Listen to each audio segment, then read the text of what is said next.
मानवी रक्ताभिसरण प्रणाली, कार्य आणि संरचनेत तुमचे स्वागत आहे.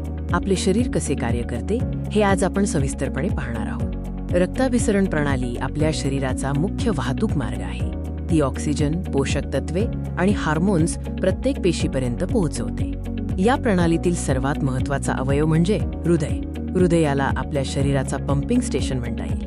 हृदयमुठीच्या आकाराचा एक स्नायू असलेला पंप आहे, जो छातीच्या मध्यभागी डावीकडे थोडासा झुकलेला असतो. हृदयाचे 4 कप्पे आहेत. वरचे कप्पे अट्रिया अशुद्ध रक्त घेतात, तर खालचे कप्पे वेंट्रिकल्स रक्तपंप करतात. झडपा, ज्यांना वॉल्व्ज म्हणतात, त्या एकमार्गी दरवाजासारखे काम करतात.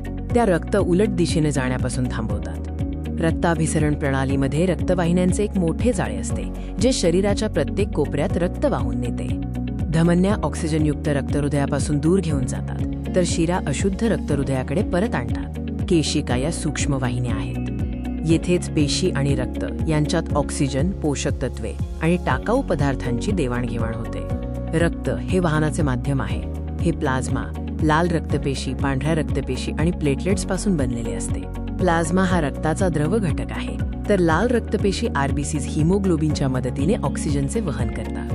पांढऱ्या रक्तपेशी WBCs रोगप्रतिकार शक्तीचा भाग आहेत, तर प्लेटलेट्स रक्त गोठण्यास मदत करतात.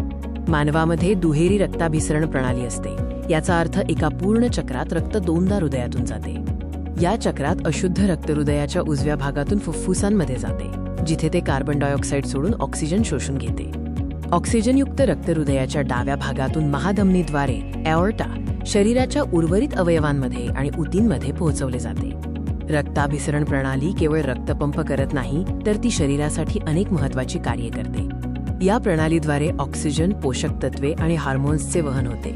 तसेच कार्बन डायऑक्साईड आणि युरियासारखे टाकाऊ पदार्थ उत्सर्जनासाठी वाहून नेले जातात. रक्त शरीराचे तापमान नियंत्रित ठेवण्यास आणि पांढऱ्या रक्तपेशी व अँटीबॉडीजद्वारे रोगजनकांपासून संरक्षण करण्यास मदत करते.